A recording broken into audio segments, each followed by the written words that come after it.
Սեպտեմբերի 18-ի ընտրությունների ժամանակ մոտ 22 խախտում դրա հետ է կապված եղել, այս անգամ 18 ընտրախախտում կապված է, 18 այդպիսի ընտրախախտում ա եղել, կարելի ասել 370 քանի համայնքից մենք ներկայ ենք եղել 18 համայնքում, մոտավոր գալիս է 5% համայնքների, որտեղ մենք ներկայ ենք եղել, բայց այդ 5%-ում կատարելով դիտարկում ցույց է տալիս, որ սա կարելի է նաև ամբողջականացնել մնացած համայնքների համար, որովհետև սա ոչ միայն մեկ ընտրության, այլ նաև բազմաթիվ ընտրություններում հանդիպած խնդիր է, ու սա համակարգային ընդհանուր բնույթ ունի այս խախտումը։ Իդեպ ԿԸՀ-ն փորձում է դա ներկայացնել, որ մանր-մունր խախտում է, բայց սա լուրջ խախտում է ու համակարգային բնույթ ունի։ 3 ամբողջ օրվա ընթացքում մեր դիտորդները զեկուցել են մոտ 190 ընտրախախտում, խախտումների իրավական մասի վերաբերյալ ավելի կոնկրետ Տիգրանը կխոսի, բայց ես ասեմ, որ ընդհանուր պատկերը ինչ իրավիճակ է, ընդհանուր առմամբ հիմնական ընտրախախտումները զեկուցվել են ընտրական process-ի ընթացքում, այսինքն մինչև ժամ 8-ը ընտրատեղամասերը փակի մեծ մասը, հիմնական մասը բաժին են ընկնում սրան։ Հետաքրքիր օրինակ, որ սահմանադրական փոփոխությունների ժամանակ ժամ 8-ից հետո ավելի շատ խախտումներ են եղել, մի տեսակ այս ընթացքում հիմնական ընտրախախտումները բաժին անգել մինչև ժամ 8-ը ընտրատեղամասերը փակվելու այդ գործընթացին։ Արձանագրած խախտումները, ինչպես նշեցի, այդ ուրիշի փոխարեն քվեարկելն է, բայց կան նաև այլ խախտումներ, օրինակ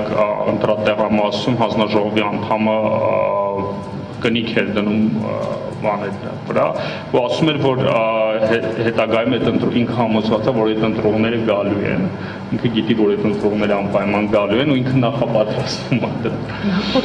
Ու այսպիսի խախտումներ են եղել, նաև կարևոր խնդիր է, որ շարունակում են սահմանափակել մեր դիտորդների աշխատանքը, ինչ հետ կապված, տարբեր հարցերով են սահմանափակում, բայց մենք փորձում ենք ստորագրված ցուցակներից, երբ որ քաղաքացին գալիս ընտրում, հերթական համարից մատյանից գրառումներ կատարել, օրենքը թույլ է տալիս նման հնարավորություն գրառում կատարել, պատճեն էլ թույլ չի տալիս, բայց գրառում կատարելու հնարավորություն է տալիս, բայց երեք նույնիսկ ԿԸՀ-ն հայտարարություն հանդես, Տիգրան Մուկուչյան հայտարարություն հանդես եկավ, ինստրուկտաժ տվեց տեղամասային հանձնաժողովին, որ թույլ չտալ այդպիսի գրառումներ կատարեն, ասել է, եթե ընտրողը կամ գրանցողը բարձր ասում է հերթական համարը, կարող են գրառում կատարել, բայց նայել գրառում կատարել չեն կարող, միշտ սա կրկին օրենքի խախտում էր ԿԸՀ-ի կողմից։ Եվ այսքանը հետագայում մնացած ավելի կոնկրետ ասեմ։ Պարոն Եգորյան, կխնդրեմ ձեր դիտարկումները, ինչ բնույթի խախտումներն էին առավելապես այսպես ավելի հաճախ պատահում եւ այդ խախտումների հետ կապված նաեւ կխնդրեմ անդրադառնաք համապատասխան մարմինների արձագանքին, համեցեք։ Մի հատ է։ Չէ։ Արդեն։ Այս դեպքում խնդրեմ ցանել։ Չի լինում։ Լավ, այս դեպքում, եթե կարելի է ներողություն։ Խնդրեմ, կամ կարող եք այսպես։ Ընդհանուր առմամբ արդեն Արմենը նշեց մոտ 190 խախտումներ, որոնք ներառում էին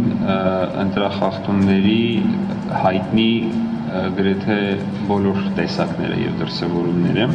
սկսած այլ անձանց փոխարեն քվեարկություն, ցուցակների անճշտություններ, շատ մարդիկ հայտնաբերում էին, որ իրենց անունները բացակայում են ցուցակներում, հայտնաբերվել է մահացած անձանց անուններ ցուցակներում, հաղորդագրություններ են ստացվել կաշառքի վերաբերյալ, էական են եղել եւ համատարած են եղել դիտորդների իրավունքների խախտումները, այդ թվում եւ հատկապես հանձնաժողովի անդամների եւ հանձնաժողովների նախագահների կողմից, Բաց այդ հաղորդագրություններ են ստացել բազմաթիվ հաղորդագրություններ ուղղորդումների մասին, քվեարկության նկատմամբ հսկողություն հաստատելու տարբեր դրսևորումների մասին, քվեաթերթիկներ տեղամասերից դուրս հանելու մասին, այդ թվում օգնության, այսպես ասած, ինստիտուտի չարաշահման բազմաթիվ դեպքեր, մեկ անձի բազմաթիվ քվեարկողների օգնելու միջոցով, հանձնաժողովի անդամների, նախագահի մասնավորապես կողմից օգնելու, վստահված անձանց կողմից օգնություն ցուցաբերելու, ինչը օրենքով արգելված է, դեպքեր, ուրեմն արձանագրվել են բազմաթիվ դեպքեր անհետացող կնիկների հետ կապված եւ դրանց հետ կապված ոչ մի միջոցառում չի իրականացվել։ Կատունիկ ցնդող, հա։ Այո, օրենքով նախատեսված ժամանակից շատ ավելի շուտ, այսինքն մոտ 20-30 րոպեում ցնդող, բացի այդ անձեռոցիկով մաքրվող թանաքների խնդիրը չի լուծվել, ուրեմն արձանագրվել են նաև քվեարկության գաղտնիության խախտման դեպքեր, արձանագրվել են ընթացակարգային խախտումներ քվեաթերթիկների մարման կամ քվեարկության գաղտնիության արդյունքում կատարվող գործողությունների, ինչպես նաև դեպքեր հանձնաժողովի կողմից ընտրելու իրավունքի չվերականգնման վերաբերյալ, այսինքն երբ մարդիկ գալիս էին եւ տեսնում էին, որ իրենց անվան դիմաց արդեն իսկ ստորագրություն կա եւ ենթադրաբար արդեն քվեարկված է, նրանց հնարավորություն չէին ընձեռում քվեարկել, հետեւաբար խախտվում էր նաեւ այդ անձանց ընտրության իրավունքը։ Բազմաթիվ դեպքեր են նաև հայտնաբերվել եւ երբ այդ անձանց ստիպում էին քվեարկել ենթադրաբար իբր թե ըստ հանձնաժողովի անդամների պնդման իրենց փոխարեն քվեարկած անձանց փոխարեն, ես ուզում եմ սա հատուկ առանձնացնեմ, հատկապես սրա վերաբերյալ պաշտոնական հայտարարությունների կապակցությամբ հայտարարվում է, այդ թվում հատկապես հեռուստատեսություններով, երևի այն նպատակով, որ մեզ այդքան էլ հասանելի չեն հեռուստատեսության տարբեր ալիքներ եւ կենտրոնական ընտրական հանձնաժողովը օգտվելով առիթից հայտարարում է, որ իբր դրանք չնչին խնդիրներ են, չգիտեմ, տատ ու թոռ են իրար փոխարեն քվեարկել եւ այլն եւ այլն։ Ուրեմն ոչ մի դեպք չի բացահայտվել, որ տատ ու թոռ, ասենք, չգիտեմ, որդի եւ հայր, ասենք, դուստր եւ հայր կամ մայր իրար փոխարեն քվեարկեն։ Հայտնաբերվել են դեպքեր, երբ անձը եկել է քվեարկելու եւ չի ճանաչում իր անվան դիմաց դրված ստորագրությունը, դա ոչ իր թոռանն է, ոչ իր պապունն է եղել, ոչ իր, ասենք, հորինը կամ տղայինը։ Սրանք ֆունդամենտալ տարբերություն ունեն այն դեպքերից, որոնք փորձում են պաշտոնական աղբյուրները ներկայացնել։ Սա կլասիկ այլ անձանց փոխարեն քվեարկություն է, երբ օգտագործվում են հատուկ խմբեր, որոնք մեկից ավելի անգամ տարբեր տեղամասերում քվեարկություն են իրականացնում այլ անձանց փոխարեն, ենթադրաբար այն անձանց, ովքեր պետք է որ չմասնակցեն քվեարկության։ Թեև վերջին զարգացումները ցույց են տալիս հատկապես հանրաքվեի դեպքերը, որ արդեն այդ առումով էլ որևէ ջանք չի թափվում եւ անկախ նրանից անձը բացակայում է հանրապետությունից թե ոչ, ուղղակի ապահովում են այլ անձանց փոխարեն քվեարկություններ։ Եվ բազմաթիվ այլ բնույթի են դրա խախտումներ։ Այս խախտումների կապակցությամբ պաշտոնական մարմինները, պետական մարմինները, որոնք պատասխանատու են դրանց կանխարգելման, արձանագրման, այնուհետև արդյունավետ քննության համար, դեպքերի մեծամասնության դեպքում չեն կիրառել համապատասխան լիազորություններ եւ ընթացակարգեր։ Շնորհակալություն, պարոն Եղորյան, եւ մի այսպես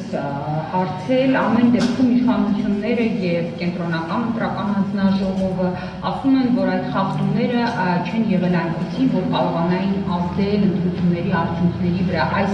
իհարկե բացատրությունը մենք մշտապես լսում ենք, բայց եթե փորձենք համեմատական անցկացնել, դուք 2013 թվականից քաղաքացի դիտորդը արդեն իրականացնում է ուրեմն ընտրական գործընթացների դիտորդություն։ Ձեր գնահատականը ինչպիսին է, արդյոք այս անգամ ընտրակեղծիքների ձեր կողմից արձանագրված դեպքերը կամ ահազանգերը ավելին էին, քան օրինակ նախորդ ընտրությունների ընթացքում։ Նախ եւ առաջ ես կցանկանամ հետեւյալ գնահատման ենթարկել այդ օրինակ հայտարարությունները։ Այդ հայտարարությունները ընդ որում այս փուլերում եւ հատկապես օրինակ դեռևս նախորդ դիմադրությունների ժամանակ ամսի 18 սեպտեմբերի կենտրոնական ընտրական հանձնաժողովի այսպես ասած հակահարցակ հայտարարությունների տեսքով խոսում է միայն մեկ փաստի մասին, որ այս հանձնաժողովը չունի որևէ անկախություն եւ ինքնուրույնություն եւ ի սկզբանե նույնիսկ քվեարկության ընթացքում արդեն ունի դիրքորոշում, որ բոլոր հաղորդված խախտումները եւ բոլոր հաղորդված կեղծիքները էական նշանակություն չունեն։ Այսպիսի եզրահանգում անելու համար կենտրոնական, հատկապես կենտրոնական ընտրական հանձնաժողովը պետք է դրա համար ունի առնվազն 5-6 օր եւ պետք է իրականացնի արդյունավետ քննություն, արդյունավետ վարչարարություն, այդ թվում օպերատիվ միջոցներով փորձի իրականացնել փաստերի պարզում, որոնք հետագայում հնարավորություն կտան գնահատել այս կամ այն խախտման ազդեցությունը այս կամ այն տեղամասում քվեարկության կամ այս կամ այն համայնքում ընտրության արդյունքների վրա։ Սա բավական լուրջ եւ պրոֆեսիոնալ անշահախնդիր աշխատանքի ենթադրող մի ոլորտ է, որով կենտրոնական ընտրական հանձնաժողովը հերթական անգամ ապացուցում է, որ ունակ չէ զբաղվելու եւ այստեղ հարց է առաջանում օր առաջ կենտրոնական ընտրական հանձնաժողովի այս կազմի ցրման մասին, որովհետեւ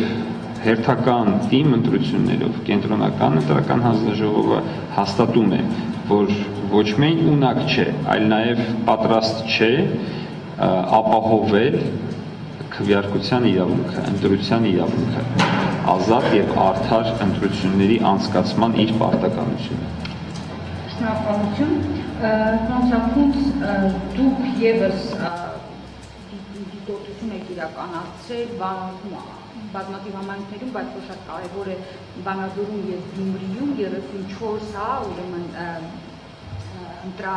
տեղամասերում եւ Գյումրիում 46-ում ընդհանուր 2200 դիտորդներ։ Կխնդրեմ ձեր գնահատականը այս ընտրություններին եւ նաեւ անպայման կխնդրեմ անդրադառնաք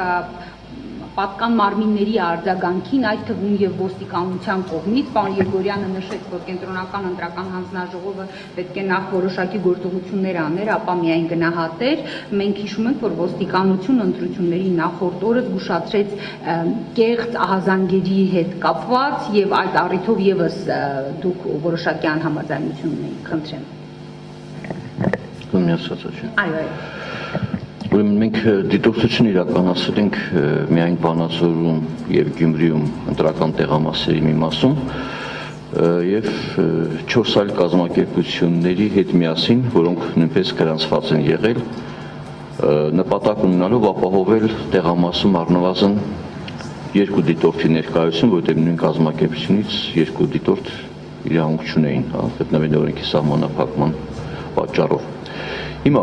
այնպես որ մեր դիտարկումները կվերաբերվի միայն Վանաձորին եւ Գյումրիին։ Արդեն գործընկերների կողմից նշվեց այդ խախտումների այդ ամբողջ համայնապատկերը։ Ես կասեմ այսպես, որ 2 խմբի բաժանենք։ Մեկը քվեարկության սենյակում ընտրական տեղամասում խախտումները, որոնք արդեն նշվեց վերաբերում են բացական դրողի փոխարեն ընտրելու հանգամանքը, երկրորդը ընտրողի փոխարեն մեկ այլ ընտրողի քվեարկությունը, այսինքն երբ գալիս է լսում, որ իր փոխարեն ստորագրված է արդեն եւ քվեարկված է եւ նաեւ իր քվեարկության հնարավորության բացակայությունը, դիտորդների աշխատանքի խոչընդոտումը տեղամասի ներսում։ Ես պետք է ասեմ, որ տեղամասային ընտրական հանձնաժողովները բացառությամբ երևի մատների վրա կարելի հաշվել 1-2-ի համառություն եւ կամք չեն դրսեւորում, որպեսզի ընտրական process-ը տեղամասում համապատասխանի ընտրական օրենսգրքին։ Դա պայմանավորված է մեկ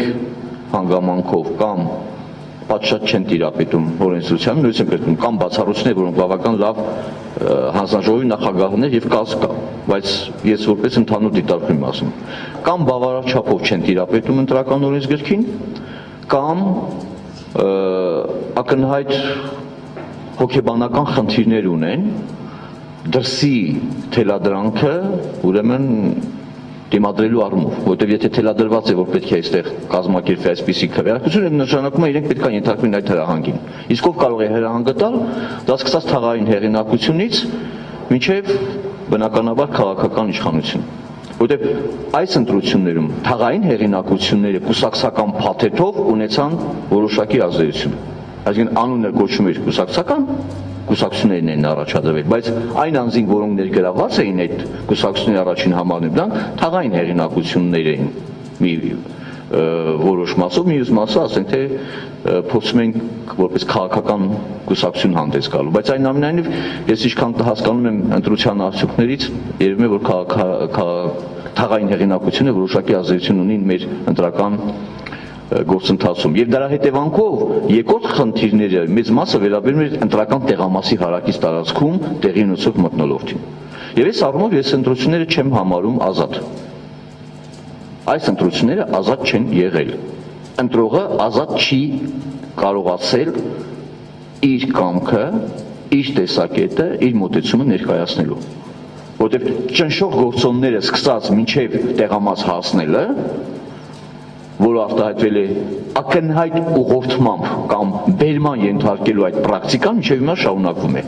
Մարդուն բերման են ենթարկում ընտրական տեղամաս, որպեսզի նա կատարի քվեարկություն։ Իհարկե կարող եք ասել, թե քվեարկության խցիկում ինքը ազատ է եւ այլն, բայց ինքը արդեն իսկ որոշակի ուրեմն այդ վերահսկողության տակ գտնվող անձի համար կաշկանդվածության այդ մեծ աստիճանը ես չեմ կարող չափել, թե ինչ չափով ազդեցություն կարող է նա քվեարկության ելքի վրա։ Հաշվառնելու նաև մեր քաղաքացիների ընկալումները, հա, պարտավորությունների եւ այլն պարտավորվածությունների կամ վերաբերյալ։ Այդ նայողները, որոնք տեղամասերին շրջակա հարակից տարածքում են, նրանք բացարձակապես անպատիժ գործում էին։ Եվ այս ամեն ինչի եմ ասում, որտեղ սա էր որոշիչը նաև ընտրական տեղամասում ինչ մթնոլորտ է։ Երբ որ հանձնաժողովի նախագահներին մենք ասում ենք, բա քո ընտրական տեղամասի հարակից տարածքում այստեղ ինչ կուտակումներ է, ինչ մարդիկ մշտապես կանգնած են, ասում դա ես չեմ հասցնում եւ գիտեք միայն տեղամասի ներսին կատարվող աշխատանքների համար են պատասխանում, չնայած այդտեղ էլ հազիվ կատարում այն ինչ որ պետք է ապահովի, հա, որպեսզի կուտակում չլինի նաև ընտրական տեղամասում։ Մեկ անձի փոխարեն մեկ այլ անձը չկա, եթե դիտորդները չլինեն կամ վստահված որոշ անձիկ չլինեն, այդ ամեն ինչը կարող է եւ չարձանագրվել։ Բայց դա տեղամասից դուրս է, չէ՞, այդ ամեն ինչը։ Դրողը անցակենում այդ մի ամբողջ այսպես փորձության շրջանում մինչև տեղամասի մուտքը, հա, որ պետք է մտնի ներս։ Էլ չեմ ասում, որ ներսում էլ կան։ Այս անազատության մթնոլորտի ինչ ազդեցություն ունի ընտրության արդյունքների վրա։ Ես չգիտեմ, ձևի չափիչ գործիք չունեմ։ Բայց որ հստակ է, որ մեծ ճնշման տակ է գտնվում ընտրողը, այդ թվում նաև ոստիկանության ակնհայտ անգործության պարագայում ոստիկանությունը հենց գիտի դիտորդները օպերատիվ աշխատողներն են իրան։ Մենք պետքա տվյալներ հավաքենք, մատուցենք, հրամցնենք, ասենք խնդրեմ պարոն ոստիկան զբաղվի այսինչ հանցագործով, որը ըստ մեր հիմնավոր կասկածի գումար է բաժանում։ Կամ մենք ասում ենք, որ նախընտրական շտաբները այդ օր աշխատում են։ Ինչ անում նախընտրական շտաբը։ Մի հատ ուսումնասիրվեց, մի հատ հետաքրքրվեցին, մի հատ բացահայտեցին, հա, չկա այդպիսի բան։ Գիտեք, մենք ընտրատարածքային հանձնաժողովներին ենք ուղարկել ընկերություններ, որտեղ անմիջականորեն իրանք այդտեղ պատասխանատու էին, եւ պետք է ասեմ, որ իհարկե ընտրատարածքային հանձնաժողովները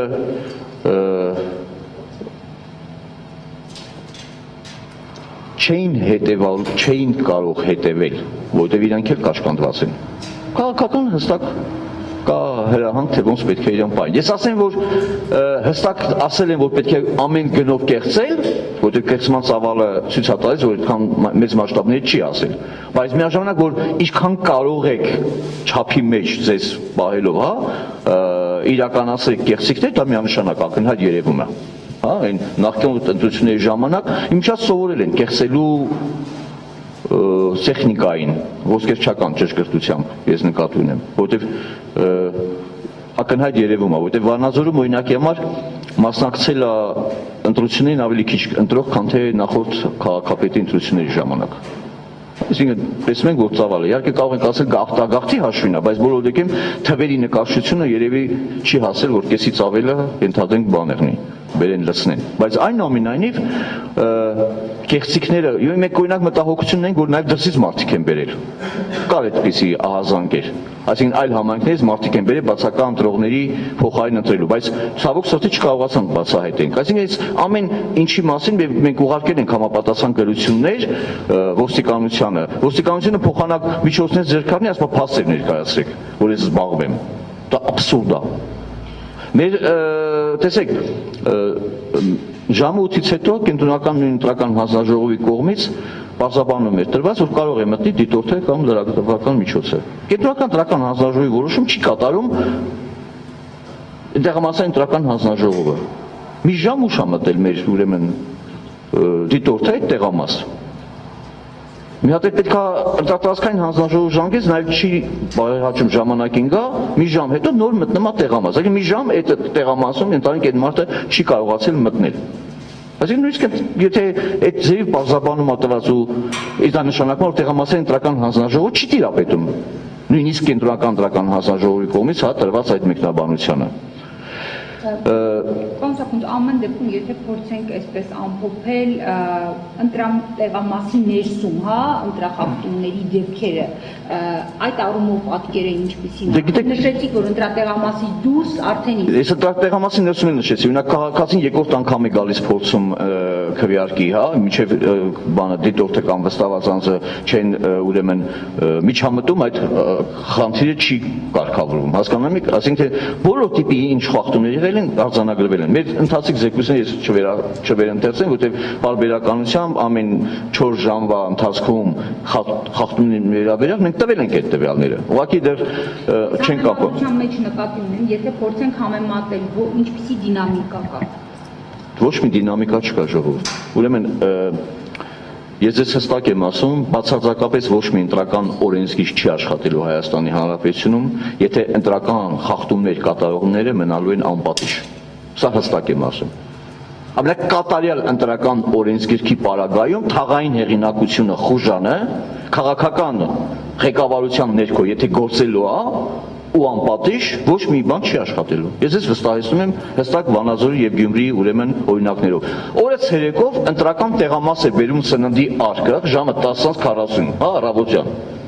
Բալասանյան դաշինք մակագրությամբ։ Դա ընտրակաշարք է տեղամասում։ Հաղորդումը տրված է ոստիկանությանը։ Բացահայտեցին այդ բերողին, կանխեցին նման իրավիճակները այլ տեղամասերում։ Ինչ կապ ունի տեղ ընտրական օրենսգիրքը, մի հատ ինձ ասեք։ Ժամը 10:40 Բալասանյան դաշինք անվանով ընտրական կաշառք է բերվում, հասցնում հանձնաժողովին եւ այդտեղ դրվում է եւ ոչ մեկը չի ասում է հետ դրսեք տարեք ամոթ այս ինչ եք անում։ Դե մենք ասեք ընտրական օրենսգիրքի որ կետով պետքա բանալվի, որ սնունդ չբերվի, որից է Կուսակցության անունով։ Եկեք դա էլ նշենք։ Շնորհակալություն, պարոն Գրիգորյան, Արդեն իսկ հայտնի է, արդեն որերորդ դեպքն է, մենք տեսնում ենք, որ ընտրախախտումների հետ կապված առավելապես թվով ուրեմն ահազանգերը լինում են լրատվամիջոցների կողմից, երկրորդ տեղում դիտորդական առաքելություն իրականացնողներն են եւ ոստիկանության կողմից, ինչպես նշեց պարոն Սաքունցը, որևէ ընտրախախտման դեպքի բացահայտման եւ տեղում process-ի ժամանակ կանխման մասին, գոնե ես, եթե սխալվում եմ, կուղեք չեմ հիշում, ոչ այս, ոչ էլ նախորդ առնվազն մի քանի տարիների ընտրություններին, այ ինչ կասեք սրա հետ կապված, ի վերջո ոստիկանության գործառույթն է ապահովել, այո, պետության պոզիտիվ պարտավորությունն է ապահովել ընտրությունների օրինականությունը, այս պատկերը այս անգամ ինչպիսին է ձեր գնահատականը։ Հենց ձեր ասածը խոսում են, ձեր նշածը խոսում են մասին, որ ամբողջ ընտրախախտումները վերևից մինչև ներքև կազմակերպված են։ Այսինքն պետական բոլոր մարմինները, որոնք պատասխանատու են այդ գործընթացի համար, ամբողջովին համագործակցության մեջ են ու վերևից բուրգից հրամանը վերևից գալիս է բոլոր մարմիններին, այսպես ասած, ու բոլոր մարմինները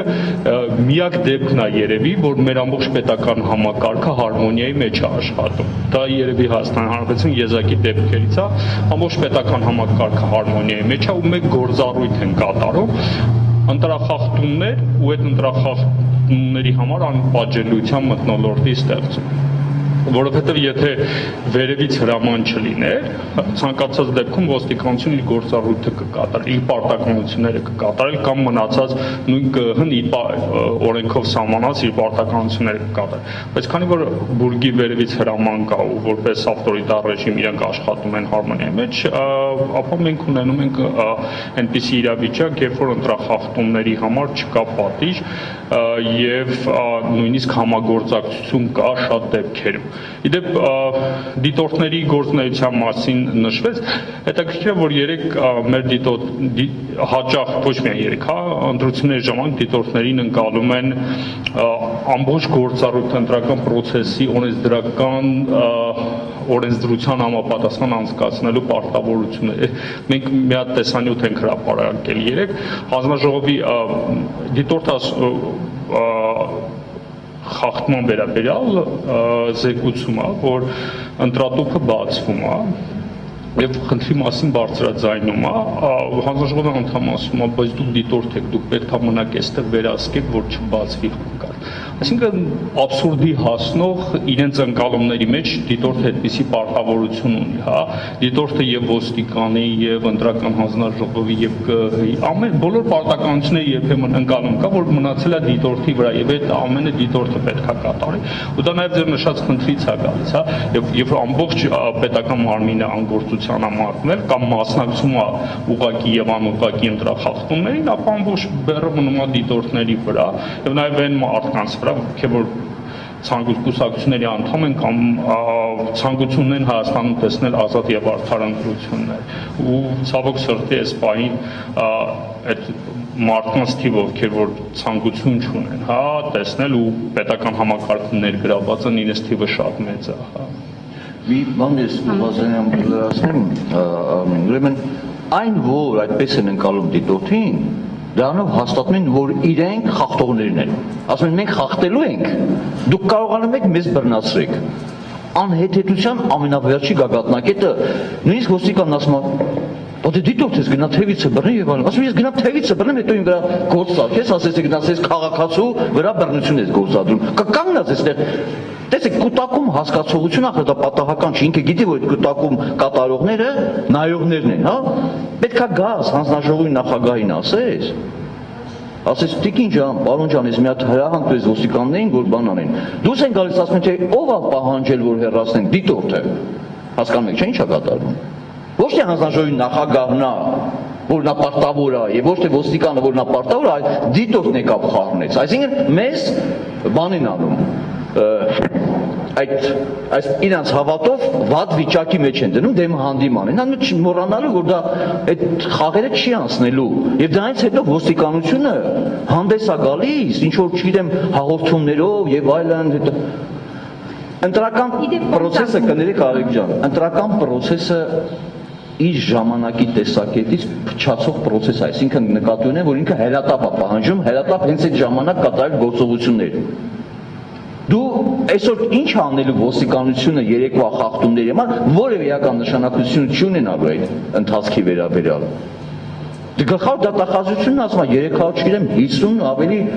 նամակ է կարդացել կամ չգիտեմ, հաղորդում է կարդացել, ընթերցանությամբ են զբաղված։ Չէ, միանշանակ պետք է հրատապ հրահանգ տրվի իրավապահ մարմիններին, այդ թվում ազգային անվտանգության ծառայության մարմիններին, որտեղ սա ազգային անվտանգության խնդիր է ընտրությունը, բայց քանի դեռ ընտրական խախտումը դիտարկվում է որպես դες սովորական բան, հա, դիտորդների խնդիր եւ ոչ թե պետական պատասխանատվության դես եք ունենալու։ Չի ընկալվում ընտրական խախտումը որպես հանցագործություն պետական մակարդակով, խստության մասին չխոսքը, մտածողության մասին է խոսքը, որտեղ խախտում կատարողն ինչպես արդեն Տիգրան նշեց Եգոյան, դա պետական մակարդակի խնդիր է։ Իրանց կողմից կատարվող հարց է։ Իսկ եթե դու խախտման նկատմամբ չես ունենում այդ դիրքորոշումը, դու սա գալիս դիտորդը մի ամբողջ պետական ապարատի դեմ, դա ձեր բան չի կարող լինի, ժողովուրդ։ Լրատվական միջոցների բան ինչ վիճակում են հայտնվում։ Լրատվական միջոցները դառնում են հետախույզները։ Ընտրական խախտումները, ոնց որ գայշնիկներն են վարորդների հետևից ընկած, բաններ, լրագրողներն մյուս կողմից են ընկած ընտրախախտումները հայտնաբերել։ Այսպես ոնց կարող է լինի։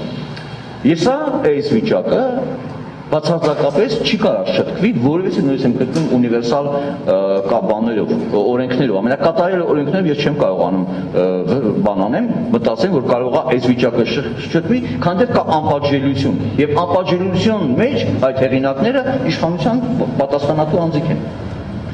Անսակում անպատժելիության հետ կապված, եթե թույլ կտաք նաև այսպես հակառակ կողմի տեսակետը փորձեմ մի փոքր հնչեցնել, օրինակ դիտորդներին, դիտորդական առաքելություն իրականացնողներին, երբեմն նաև լրագրողներին, նույն ոստիկանությունը այսպես մեղադրում է չճշտված, ուրեմն ահազանգեր հնչեցնելու մասին, ասելով նաև իշխանության ներկայացուցիչները, որ դրանով բացասական ֆոն է ապահովում ընտրական գործընթացի նկատմամբ, մինչդեռ հետագայում պարզվում է, որ այդ ուրեմն ահազանգերի զգալի մասը կեղծ է եւ մասնավորապես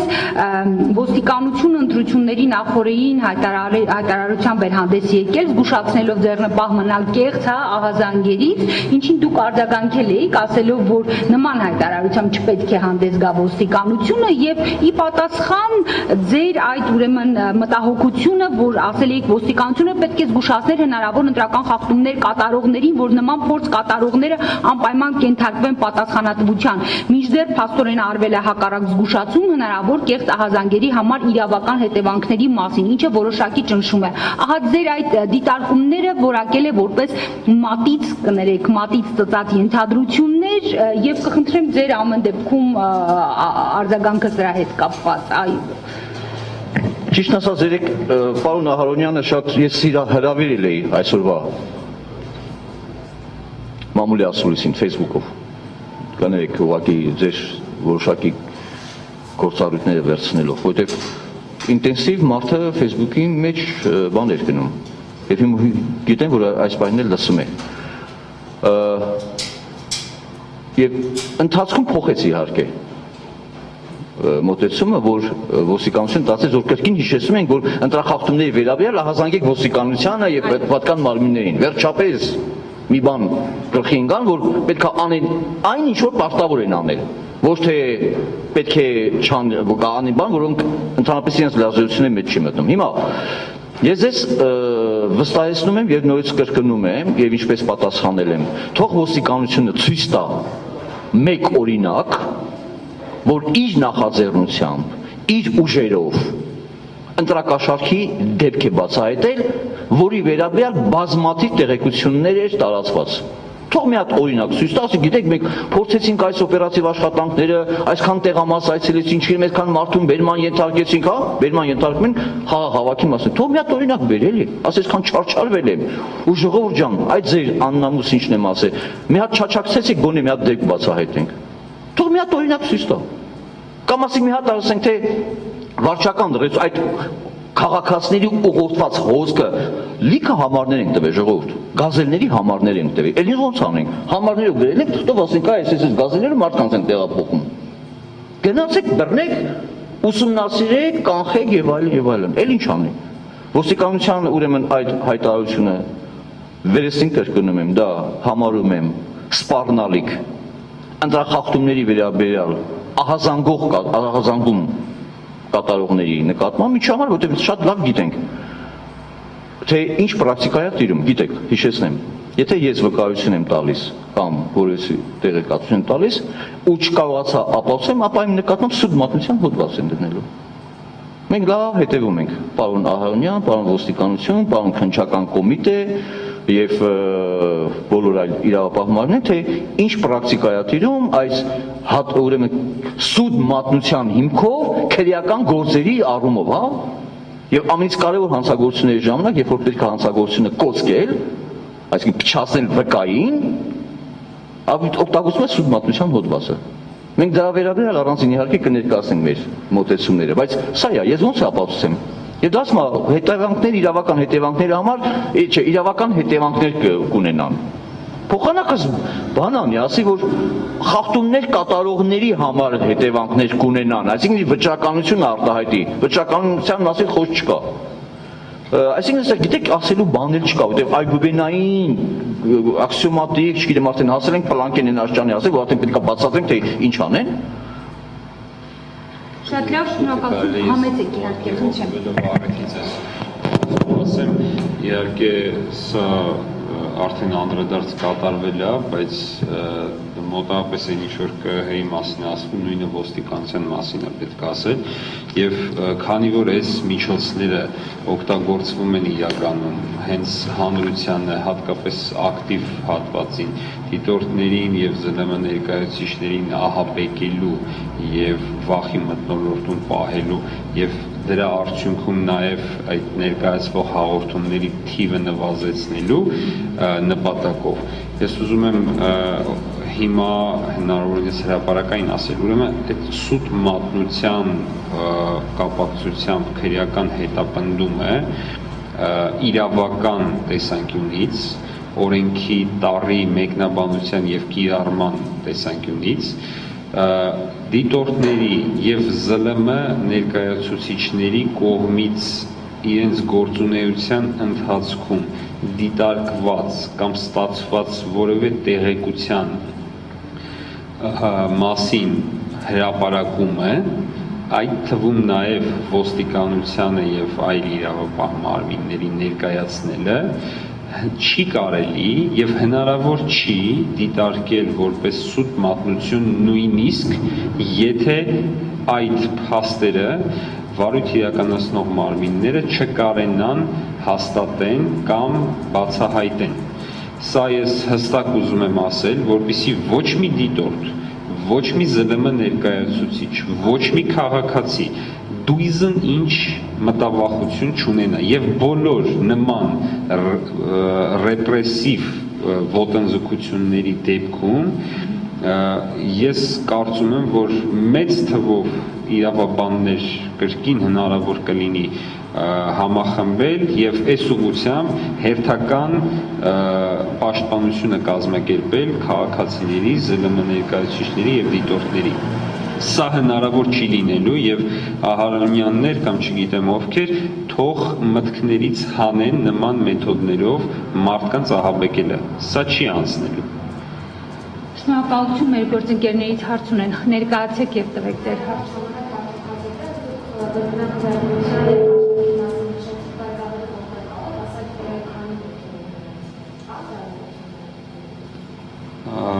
Տեսեք, ես իհարկե որոշ թվային տվյալներ կարող եմ նշել, ոչ բոլոր խախտումների մասով, բայց օրինակ այլ անձանց փոխարեն քվեարկության մոտավորապես 26-7 կարծեմ դեպք ունենք,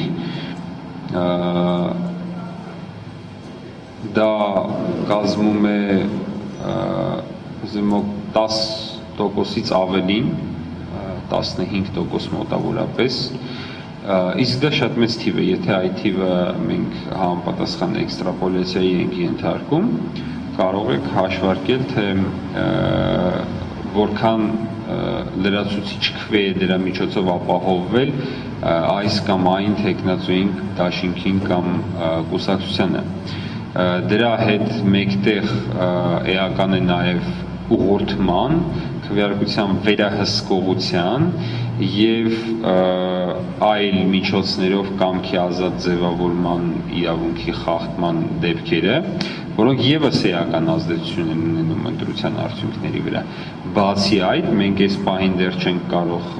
հրապարակել, որովհետեւ չենք ավարտել ուսումնասիրությունը, բազմաթիվ են նաեւ արձանագրությունների ամփոփիչ տվյալների արձանագրությունների ուսումնասիրության արդյունքում հայտնաբերված խախտումներն ու անճշտությունները, որոնք դրսևորվում են հիմնականում ավել թվով քվեաթերթիկների առկայությամբ, քան քվեարկությանը մասնակցած անձանց թիվն է։ Եվ այս խախտումների արդյունքում ձեռք բերվող ձայների հանրագումարը բավական մեծ է եւ ունակ է ազդելու այս կամ այն համայնքում անցկացվող ընտրության արդյունքների վրա։ Օրինակ, ասենք, եթե մենք խոսում ենք 10% կամ 5% խախտումների մասին, տեսեք 5%-ը դա առնվազն նվազագույն շեմն է։ Եթե տեղի են ունեցել 5% խախտումներ եւ ինչ որ մի կուսակցություն ենթադրենք չի հաղթահարել նվազագույն շեմը, հա, ստացվում է, որ եթե այդ 5% խախտումները տեղի չունենային, ենթադրաբար որևէ կուսակցություն կամ թեկնածու կստանար ավելի քիչ, որևէ մեկը ավելի շատ եւ հնարավոր է, որ այն, ով չի հաղթահարել այդ նվազագույն շեմը, հաղթահարել այդ նվազագույն շեմը։ Եվ սա հենց այն բանաձևն է, իհարկե sense շատ մակերեսային եմ ասում, չծանոթանալու համար, որի այդ թվում որի կիրառմամբ պետք է զբաղվի ընտրական process-ի օրինականությունն ապահովող պետական մարմինների ցանցը։ Եվ ես ուղղակի այս իրավիճակը ուզում եմ ավելի պատկերավոր ներկայացնեմ, ինչպես իմ գործընկերները հարգելի ասացին, ընտրությունների ժամանակ մոտավորապես հետևյալ իրավիճակն է։ Պետական մարմինները, այդ թվում ոստիկանությունը եւ ընտրական process-ը կազմակերպող մարմինները լծվում են ժողովրդի իշխանությունը հնարավորինս արդյունավետ յուրացնելու process-ին եւ բոլոր այս մասով պետական լիազորությունները պատվիրակում են դիտորդներին, իհարկե ճակերտների մեջ, եւ դիտորդներին առաջարկում են ուրեմն համ բացահայտել խախտումները, համ բացահայտել խախտումներ կատարող անձանց, համ բացահայտել հետագայում դրանց ազդեցությունը, այո, իրականացնել այդ բոլոր տվյալների փաստերի ստուգում, հետո իրականացնել մի հատ հետաքննություն, նախաքննություն, մոտավորապես ասենք նախագծել դատավճիռներ կամ որոշումներ եւ տալ այդ մարմիններին հայցելով ստորագրել այդ թղթերը։ Մոտավորապես այս վիճակն է։ Պարոն Եգորյան, եւ նաեւ մյուս բանախոսներին կխնդրեմ, այս առումով իսկ ինչպես է գնահատում ընդդիմադիր ուժերի ուրեմն կողմից process-ը վերահսկելու արդյունավետությունը, որովհետեւ մենք գիտենք օրինակ քաղաքացիական պայմանագիր կուսակցությունը այսպես մշտապես նշում էր, որ ընտրատեղամասերում եթե իրենք կարողանան իրենց քվեները պահել, ապա որևէ խնդիր չի լինի, բայց մենք տեսանք, որ նաեւ այս տիպ ընտրությունների արդյունքում քաղաքացիական պայմանագիրը փաստորեն ինչպես Նիկոլ Փաշինյանը արդեն հրապարակավ ընդունել է, կրեց ծանր պարտություն։ Այսինքն արդյոք սա չի նշանակում, որ պետք է նաև ընդդիմությունը իր վերահսկողական, գործունեությունը փորձի հարմարեցնել արկա իրողություններին, աչքի առաջ ունենալով, որ ընտրատեղամասից դուրս են նաև լինում մեծապես ճնշումներ։ Ես ուղղակի ուզում եմ ճիշտ ասած հստակեցնել, եթե ես չեմ սխալվում, վերջին բոլոր հարցազրույցների եւ ասուլիսների ժամանակ խոսքը գնում էր ոչ թե փորձի մասին, այլ այն մասին, որ այդ ձայները պահվում են։ Մինչև այդ հարցի պատասխան անցնելը մեկ դիտարկում էլ սեպտեմբերի 18-ի հոկտեմբերի ընտրությունների ընթացքում մենք բացահայտել ենք նաև, որ հանրապետությունը մոտ 30-ից 35%-ով աճել է տեսողություն ունեցող մարդկանց թիվը։ դա կտրուկ աճելա ու այդ օրերին է հիմնականում աճում, ոնց որ հաջորդ օրերին տեսողության խնդիր ունեցողներ է, հետո նվազում է այդ թիվը հիմնականում, հետ գալով այդ թեման, ընդհանրապես նույնիսկ 2-3% քվեների ցանկացած խախտում, ընտրախախտում ազդում է ամբողջ ընտրությունների վրա, այսինքն նույնիսկ այն մարդկանց վրա, ում վրա ճնշում չկա, ինչպես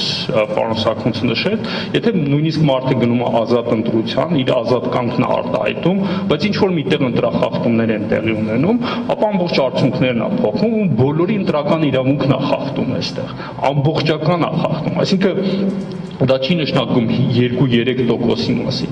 Դրա համար մի մասի ձայները պահելը երբևիցե խնդիր չի լուծում։ Եթե ինչ-որ մի կուսակցություն նույնիսկ իր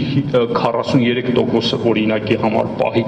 բայց այնտեղ խախտումներ կատարվեն ու մեկ կուսակցության թիվը դառնա 51, ամբողջ ընտրական process-ը նշանակում է խախտված, բոլորի իրավունքը խախտված, ու 43-ի համար արդար ընտրություններ տեղի չեն ունեցել։ Ընտրությունները պետք է ամբողջական նայել, ոչ թե մասսան, իհարկե մենք համոզված ենք, որ ընտրատեղամասում ընտրական process-ի վերահսկողությունը շատ կարևոր է, ու մենք կատարում ենք այդ ուղղությամբ շատ կարևոր աշխատանք կարծում եմ, բայց պետքա չսահմանափակել նաև դրանով, որտեղ ընտրախախտումների մի մասը արդեն ընտրատեղամասից դուրս են եկել, այս աշխատանքի արդյունքում նաև որոշակի չափը դուրս է եկել, որտեղ կա վերահսկողություն, իսկ մյուսը կա ահագին խնդիր լուծելու, նախ պետական համակարգի ու քաղաքական կամքի բացառապես բացակայություն, ընդհանրապես չկա այդպիսի կա, մյուսը, որ ընտրատեղամասից դուրս ընտրախախտումներ են տեղ ունենում, որի վերահսկողությունը դժվար է։ Շնորհակալություն պարոն Սաքունց, թե դուք արդեն ձեր խոսքում նշեցիք, որ որևէ ընտրական օրենսգրքի գոյության, ամենալավագույն նույնիսկ ընտրական օրենսգրքի դեպքում, եթե չկա այդ քաղաքական կամքը, ապա մենք չենք ունենա ազատ եւ թափանցիկ ընտրություններ, բայց ամեն դեպքում նաեւ նշվեց, որ դիտորդների վրա չափազանց շատ այսպես պարտականություններ են դրվում եւ ակնկալիքներ, մենք գիտենք, որ նոր ընտրական օրենսգրքում այդպես էլ ցավոք սրտի մնացին եւ կարծեք թե մնալու են դիտորդների եւ լրագրողների գործունեության հետ կապված սահմանափակումները, եթե այս վիճակում նույնիսկ, այսպիսի դժվար իրավիճակում դիտորդները չեն կարողանում այնուամենայնիվ որոշակիորեն ազդել գործընթացի վրա, ինչ կլինի արդեն նոր ընտրական օրենսգրքի ուրեմն գործունեության ընթացքում առաջիկա ընտրություններին։ Ուրեմն նախ ոչ թե դնում են պարտավորություն, այլ թողնում են չեն կատարում իրենց պարտավորությունը, համար խնդիրների ծավալը մնում է, ոչ թե մեզ կարող է որևէ մեկը ասի պարտավոր եք վերցնել եւ այլն, իհարկե բովանդակային առումով հասկանում ենք։ Իհարկե ես մի բան ասենք, որ ես երևի վերջին ընտրություններն էր, եւ որ մենք նախկին օրենսգրքով դիտորդների լայն լիազորությունների իրականացնելու հնարավորություն ունենք։ Հաջորդ ընտրություններին ես նկատում եմ պարլամենտական ԶԼՄ-ներին էլ ճիշտ է։ Հաջորդ ընտրություններին իհարկե մեզ դուրս կանեն, համոզված եմ, որտեղ այս ընթացքում էլ հանրաժողովի նախագահներ կային ասում են, օրինակ ձեր դիտորդը մեր աշխատանքներին խոչընդոտում է։ Ես պատկերացնում եմ, որ այդ ձևակերպումը ապրիլյան մյուս տարվա ընտրությունների ժամանակ պետք է արտահայտվի 2/3 քվեարկությամբ դիտորդին հեռացնելով տեղամասից։ Դերեք որոշ համայնքներ մեր դիտորդներին փորձում էին նոր օրենսգրքով համոզել, որ արդեն այդ իրավունքը կա, այդպիսի բաներ փորձում են, որ արդեն կա, մենք անցումային ժամանակաշրջանում ենք ապրում, իշխանությունների տրամադրության փոփոխության հետ կապված նաև օրենսդրություններն են փոխվում։ Հիմա կարող է արդյոք դա ազդել դիտորդական առաքելության վրա, գործիքների առումով այո, բայց մի մտածեք, որ մենք չենք գրանցելու կամ հնարավորություն չենք ունենալու գրանցել, հասկանալի չէ, ունենում ենք ազդեցություն, հավատացեք, որ ունենք ազդեցություն, եթե չլիներ դիտորդական առաքելությունը եւ զանգվածային լրատվական միջոցների գործունեությունը, պատկերը շատ ավելի խայտառակ կլիներ։ Ուրեմն ժամը 1-ից մոտավորապես ժամը 12-ից մինչև ժամը 3-ը 4 արանքը, այդ մեծ լարվածությունը, երբ որ դիմադրվեց դիտորդների լրատվական միջոցների եւ այլն, դուք պատկերացեք 4-ից հետո արդեն ոնց հանգստացան, թե չգիտեմ, ինչ որ երևի զսպման արդեն ռեժիմ անցան, էլի է։ այնպես որ բայց մենք կարող ենք արդյոք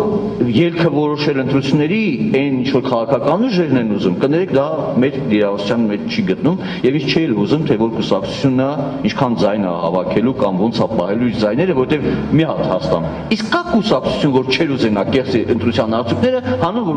նրա համար որ գա իշխանության։ Եթե որևիցե մեկը կա հրապարակի ասել թե օրինակ հիմա ինքը դեմ է որ ընտրության քվեները կեղծ են հանուն իր ձայնի, թող հրապարակային ասեն ես տեսնեմ եւ այլն, բոլոր դեպքերում ընտրությունից առաջ նման հայտարարությամբ հանդես չեն գալիս։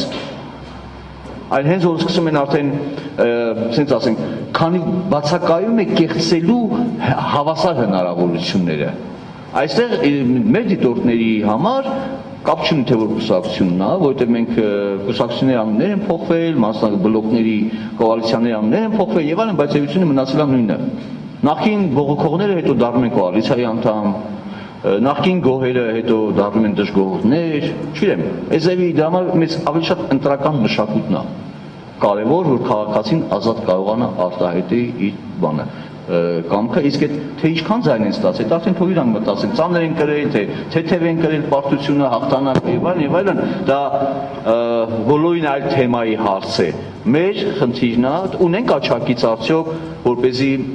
քաղաքացին միջև ընտրությունը լինի ազատ, որպեսզի կարողանա քվեարկության ժամանակ էլ ազատ արտահայտվի։ Այստեղ խնդիրը դա բոլորին այլ քննարկման թեմա է։ Շնորհակալություն։ Համեցեք, այո, համեցեք եւ ամփոփեք։ Ես այդ ապագայի հետ կապված հետևյալը կցանկանայի հատկապես կարևորել։ Հաշվի առնելով այս թիմ ընտրությունների փորձը, սա շատ լավ փորձ էր եւ շատ լավ ցուցիչ էր եւ շատ լավ նկարագրում էր, թե մոտավորապես ինչ է սպասվելու ազգային ժողովի ընտրությունների ժամանակ։ Եվ դա նշանակում է, որ մենք ունենք հնարավորություն պատրաստվելու դրան։ Բնականաբար որևէ մեկ գործիքով, դա կլինի միայն օրենսդրություն, թե դա կլինի միայն քաղաքական կամք, թե դա կլինի միայն դիտորդներ կամ միայն ԶԼՄ-ներ կամ միայն քաղաքական կազմակերպություններ, հնարավոր չի լուծել ընտրական process-ի հարցը։ Ընտրական process-ի արդարության եւ թափանցիկության հարցը։ Դա հնարավոր չի։ Եվ հենց այդ նկատառումներից ելնելով անհրաժեշտ է հնարավորինս մեծ ուժեր կենտրոնացնել մեկ ուղղությամբ աշխատելու նպատակով, ընդ որում մեկ ուղղությամբ եւ համակարգված աշխատելու նպատակով, որպեսզի այդ համագործակցությունը հնարավորինս էական եւ ազդեցիկ լինի պետական իշխանություն իրացնող կազմակերպությունների եւ խմբերի կողմից իրականացվող խախտումների դեմ, ազդեցիկ լինի նրանց դեմ։ Հակառակ դեպքում մենք չենք կարողանա հասնել արդյունքի։ Բացի այդ, քաղաքական կազմակերպությունները, բացի սեփական ուժերից, շատ կարևոր է նաև, որ օգտվեն դիտորդական ռեսուրսից, օգտվեն դիտորդների եւ ԶԼՄ ներկայացուցիչների կողմից բացահայտումներից։ Ես ուզում եմ, որ ոչ մեկ անձնական վիրավորանքի շրջանակներում չդիտարկի, բայց շատ կարևոր է որոշակի չափով պոպուլիստական հայտարարությունների դադարեցումը եւ համագործակցությունը, կոնկրետ գործը։ Երբ որ հայտարարում ես մի բան է, բայց քվեարկությունը դա բացի ընտրությունը, բացի քաղաքական process լինելուց նաեւ իրավական process է։ Եվ ես այս մասով դիովին համաձայն եմ պարոն Սաքնուսի հետ եւ ես ուզում եմ շեշտել հենց այդ գործելու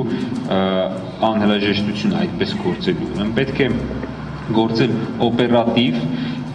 չի կարելի ապավինել միայն իրավապահ մարմիններին, պետք է պարտադրել, որպեսզի նաեւ աշխատեն